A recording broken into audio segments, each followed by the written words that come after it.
Good day and welcome to your Friday edition of the one and only Sport Wrap, the show that makes sure that you are well informed when it comes to local and international sport. I am your host, Ashwin Berry. Without further ado, let's get into the hit list.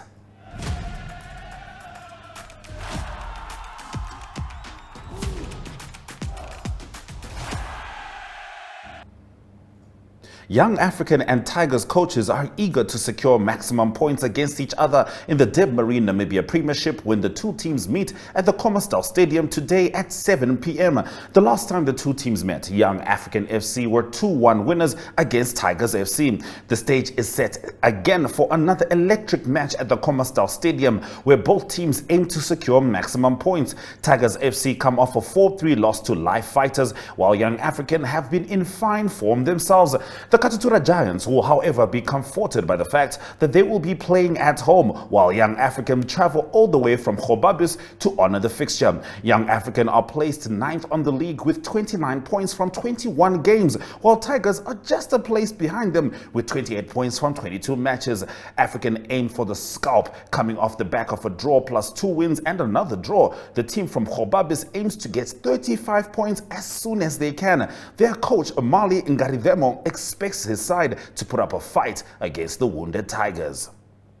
Windhoek Draft Velvicia's head coach Crisinda Botha has made some selection changes ahead of Saturday's Mzansi Challenge away match against Zimbabwe Go Sharks in Harare. Although not given test match status, the clash between the two competitive rugby neighboring nations is guaranteed to be hotly contested as an evaluation of the state of the current crop of domestic talent. Loose forwards Thomas Al Forbes, Lebu de Pries and Cameron Langenhoven, as well as fullback Aurelio Plato and prop Carl William Frejan will make a return to the match 23. Following last weekend's 24-48 loss to the Falke, the omissions from the pack are Nilius Theron, Lizardo Vosch, Herschel van Veek, Gerard Tirion, Diamando Shombe, and as well as fullback Denzel Bruver. Now, Andre Rademeyer has also been cleared of a recent minor leg injury and will be ready to play off the bench. The 2019 World Cup squad member will be looking to challenge for a spot again at the 2023 promising tight head prop Herman Coetzee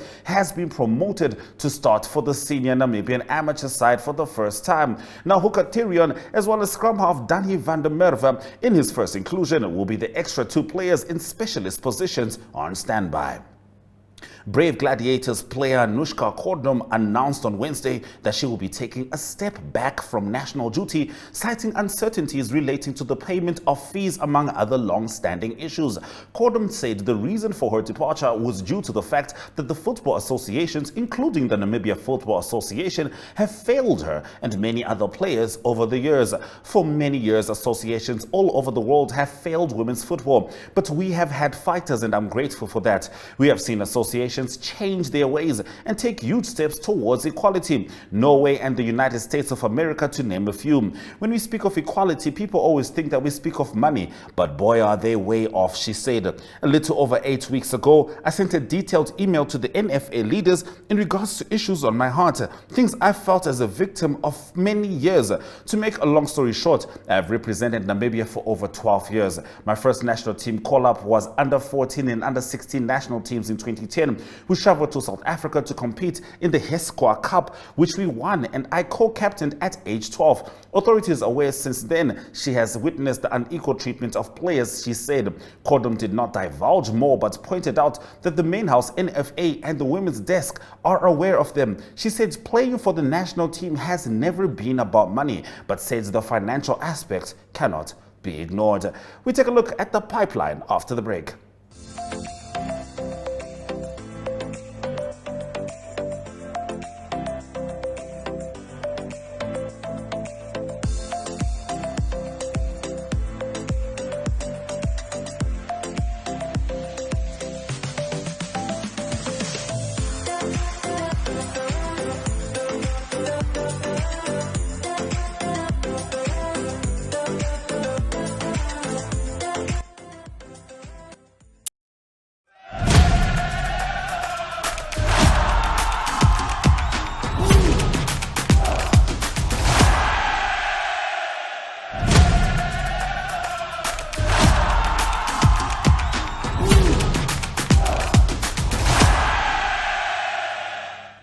Now, the Holland Gravel and Dirt Series has played a major role in the development of cyclists. And tonight you get to watch another episode of the gruesome Gravel and Dirt Series. But for now, let's have a look at this interview. Ek is in die geselskap van meneer Jaco Lambrecht, die groot man daar by Holland. Hoe gaan dit vandag? Ek is nou moeg. As jy so 'n halfuur my praat, dan gaan dit 'n bietjie beter gaan. Ja, sê nou u het self gery. Hoe het u hierdie trek gevind? Nee, dis baie lekker. Ek dink is omtrent die 5de keer dink ek wat ek hierdie ding ry. Baie lekker trek. Dit's bietjie moeilik vir my daar agter, as 'n bietjie single tracks, maar dit is baie lekker. Dis fun. Ek is bly om so baie mense hier te sien, en dis beginners en dis mense op e-bikes en dis die vinnige manne en dis die stadige manne. Nee, dit was baie lekker. Ja, en ons het 'n hele groot groep bekende deelname ouens gehad, sowel as vrouens wat hier deelgeneem het. Ja, dit is verbaas om te sien die ouens van Cannondale was vanoggend hier, so Ellen Heatherly en 'n paar ander manne. Bly om te sien hulle deurgekom en kom ry en bietjie saam met die plaaslike ouens gery, bietjie saam met Alex in ons top plaaslike manne gery, en Alex het baie goed gedoen. Saam met hulle ingekom. Nee, so ons is baie bly hulle was hier. Sy nou Holland stap nou al 'n lang pad saam met hierdie series. Hoekom? Ja, hierdie is nou die 3de jaar, die 3de renewal. So ek dink hierdie is dan nou jaar 7 van ons betrokkenheid by die Gravel and Dirt series. Vir ons is daar 'n paar goed wat belangrik is. Eerstens, ons moet terugsit in die gemeenskap. Jy weet, dit is ons land, dis ons mense, dis ons kliënte. So ons wil terugsit in die gemeenskap. Tweedens, ons uit die oog van ons besigheid en ons lewensbesigheid ook ondersteun ons gesonde lewenstyl. Fietsry is vir ons 'n baie mooi sport, dis 'n gesinssport, dis van die klein kindertjies tot die ou mense, almal wat kan ry. Ons doen dit om gesond te wees, ons doen dit vir die liefde vir die natuur en die buitelug. So nee, ons het planne om nog lank betrokke te wees. Baie dankie. Dankie, geniet die dag. Very interesting indeed, and when we say it was gruesome, it truly was. It was in Swakopmund, and the Gravel and Dirt happened across and I'm talking of the mountain bike challenge rather, it happened across 2 national parks, which might be one of its kind. Stay with us as we bring back after the break one of his own kind, Ari Hochad, with international sport. Muscle and joint pain should not be the reason you can't perform at your best. Norflex Gel. It also shouldn't be the reason you miss that important deadline. Norflex Gel. Or miss those precious moments that matter the most. Norflex Gel. Norflex Gel penetrates through the skin, numbing the area and relieving pain and inflammation. Norflex Gel is now available in the pharmacy aisle and in supermarkets. New Norflex Gel Fort is available for stronger anti-inflammatory action. Beat the pain with Norflex Gel.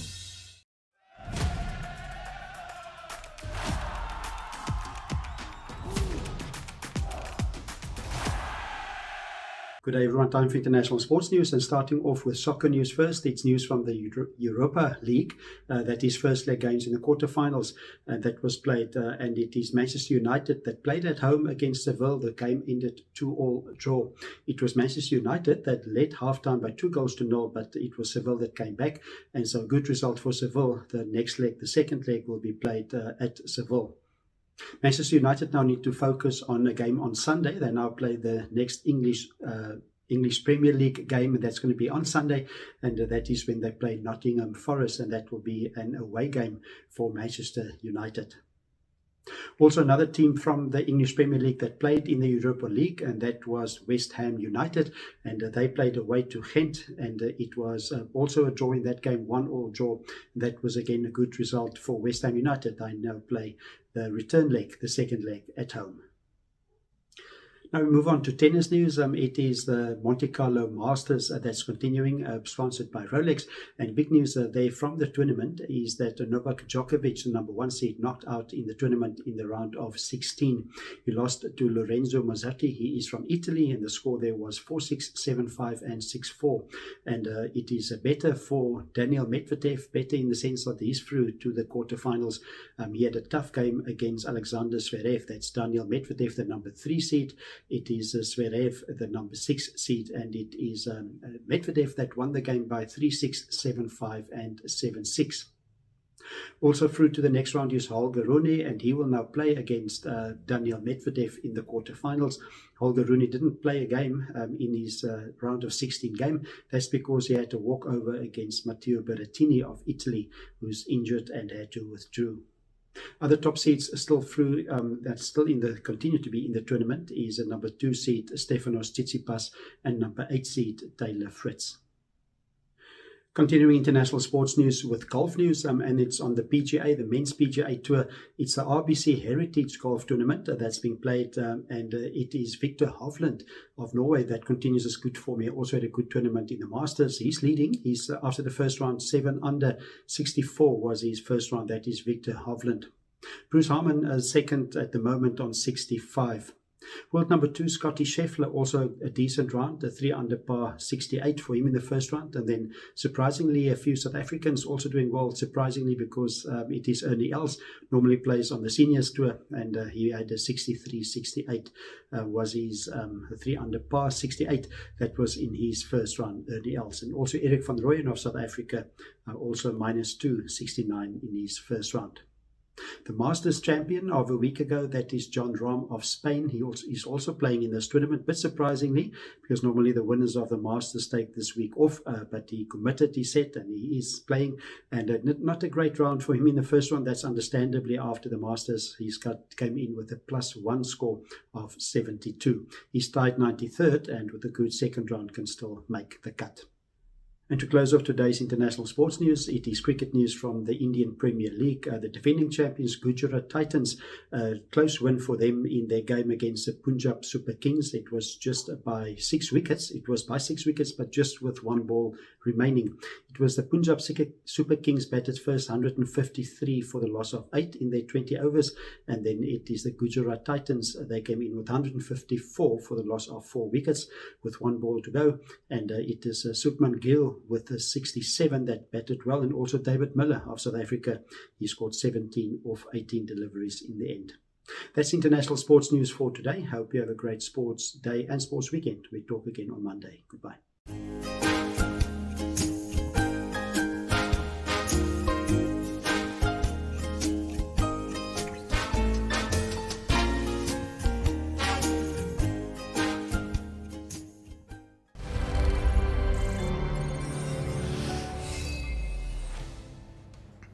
Well, that's it for today's show. But for those of you that missed it, would love to leave you with a recap of this chat with Titus Akuna Muwene. From me, Ashwin Bedi, stay active.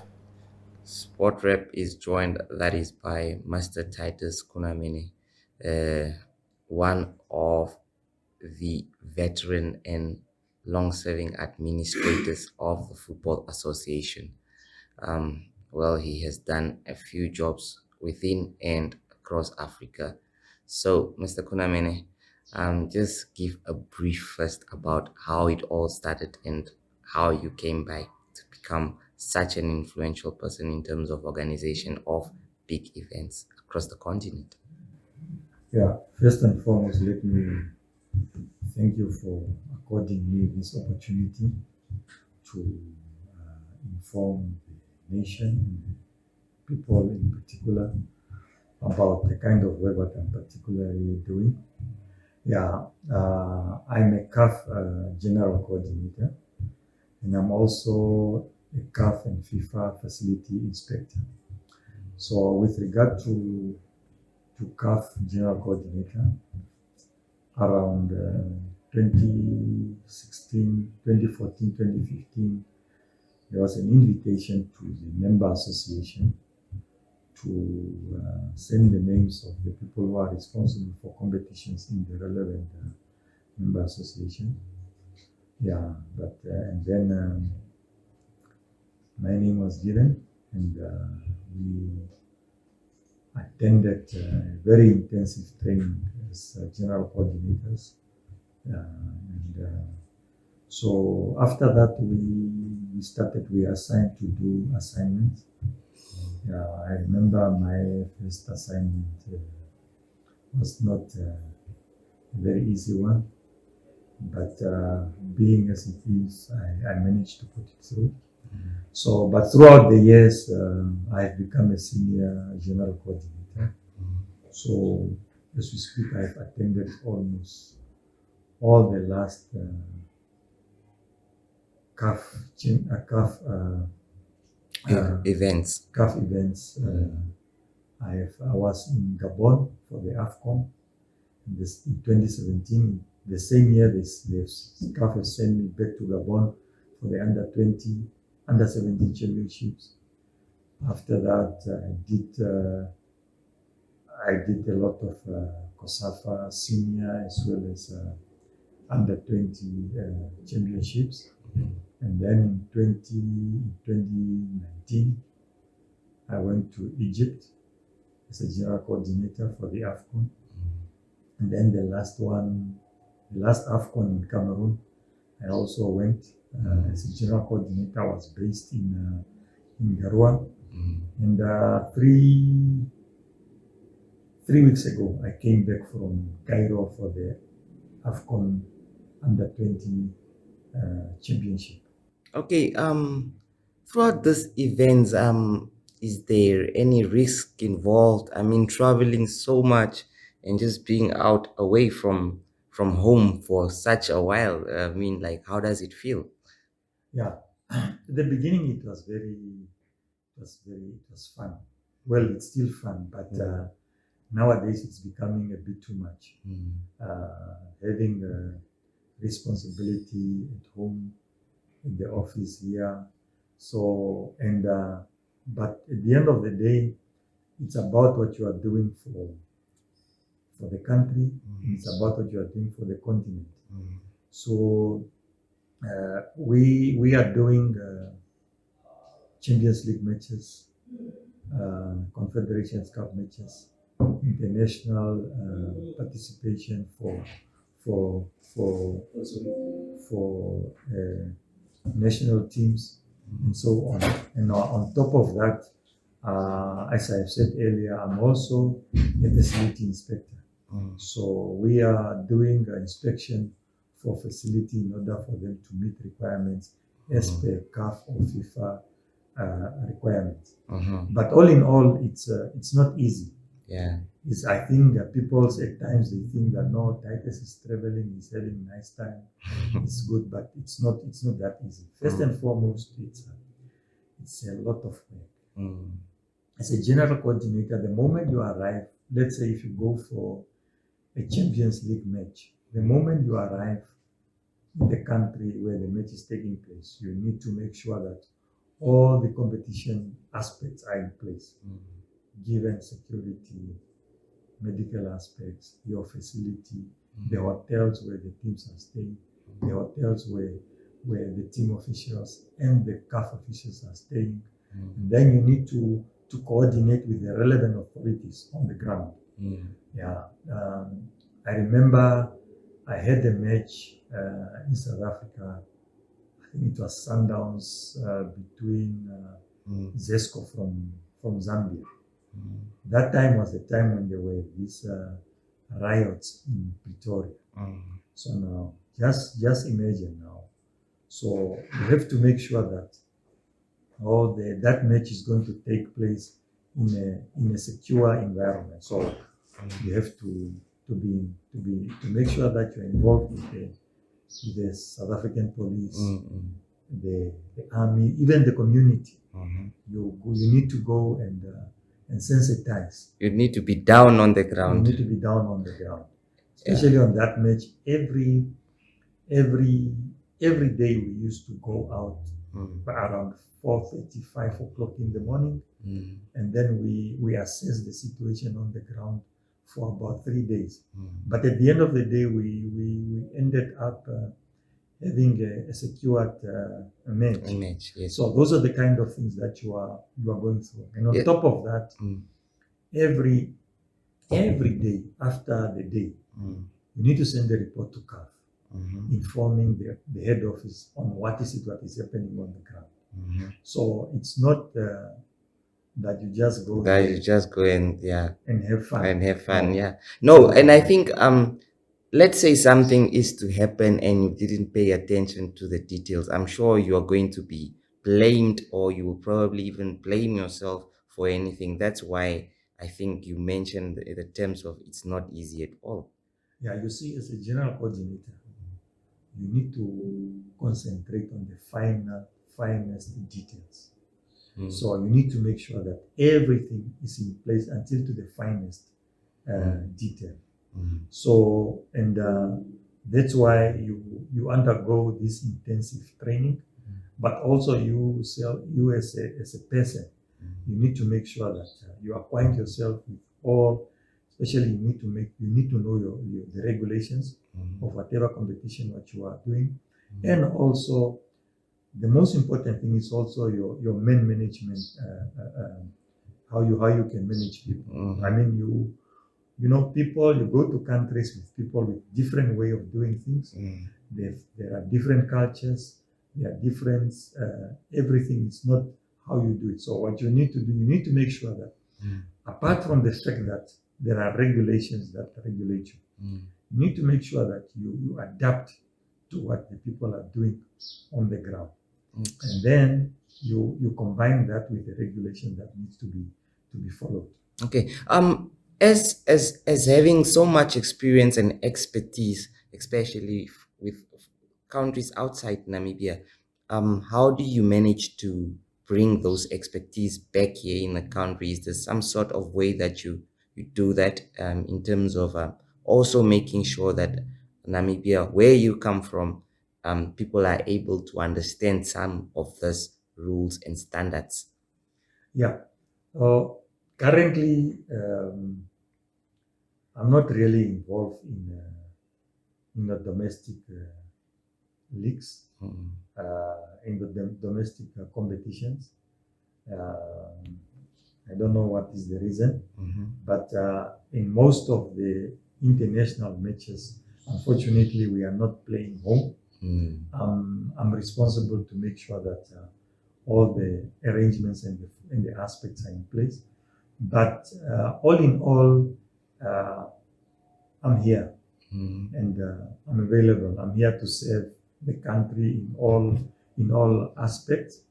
But it's not only about me.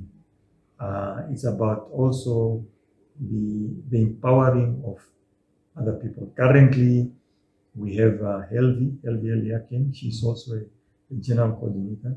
She just came back yesterday from Durban for the Africa School Championship. She was in Morocco, and she's doing a very tremendous job. We have Tovi, who is a security officer, and as we speak now, he's on his way to Tanzania for the Confederations Cup, and we have I think 2 match commissioner, Mabos Fries and Shilunga. But for me being there, I have to make sure that my fellow countrymen are also empowered. So we have developed a manual to train general coordinators locally.